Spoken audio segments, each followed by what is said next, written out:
অস্ত্র হাতে সীমান্তে অতন্ত্র প্রহরী, পুশিন সহ যেকোনো অপচেষ্টা রুখতে সতর্ক অবস্থানে বিজিবি, চলছে দিনরাত টহল।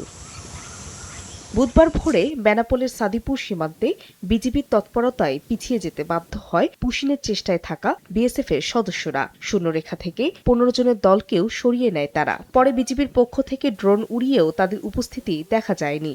বাহিনীর অতিরিক্ত সদস্য প্রত্যাহার করে টহল স্বাভাবিক রেখেছে বিজিবি। কাঁটাতারের বেড়ার এই পাশে বিএসএফ কিছু অনুপ্রবেশকারী বাংলাদেশের ভিতরে ঢুকাই দিয়েছিল। আমরা আতঙ্কিত এলাকাবাসী।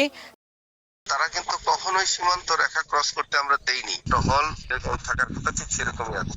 এ অবস্থায় সীমান্ত এলাকা পরিদর্শনে যান এনসিপি নেতা নাসির উদ্দিন পাটোয়ারি। এ সময় সীমান্ত হত্যার বিচারের জন্য আন্তর্জাতিক আদালতে মামলা করতে সরকারের প্রতি আহ্বান জানান তিনি।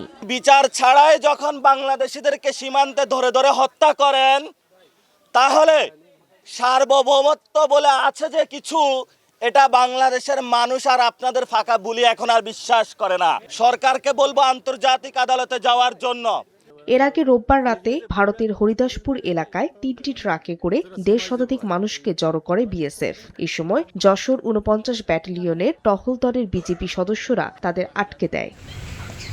জয়পুরহাট সীমান্তেও চলছে উত্তেজনা। ২৬ মে থেকে ১ জুন পর্যন্ত আন্তর্জাতিক আইন লঙ্ঘন করে বিএসএফ সদস্যরা পাঁচবিবির ঘোড়াপাড়া সীমান্তে অন্তত ৫০ মিটার কাঁটাতারের বেড়া দিয়েছে। এই নিয়ে এলাকায় উত্তেজনা ছড়িয়ে পড়েছে। গরু ছাগল নিয়ে জমিতে ঘাস খাওয়ানোর জন্য যখন নিয়ে যায়, তখন সেক্ষেত্রে দেখা যায় বিএসএফ আমাদের উপর অতর্কিত হামলা করে। আমরা যখন রাতে আধারে থাকি, ওরা ওখান থেকে হয়ে চিল্লাপাল্লা করে।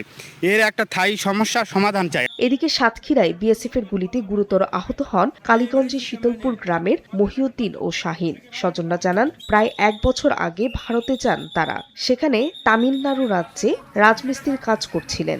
ঈদের ছুটিতে বুধবার ভোরে সীমান্ত পেরিয়ে দেশে ঢোকার সময় বিএসএফ এর সদস্যরা তাদের লক্ষ্য করে গুলি ছোড়ে। এতে দুজনেই গুলিবিদ্ধ হন। ফাহরিয়া ফারজানা, সময় সংবাদ।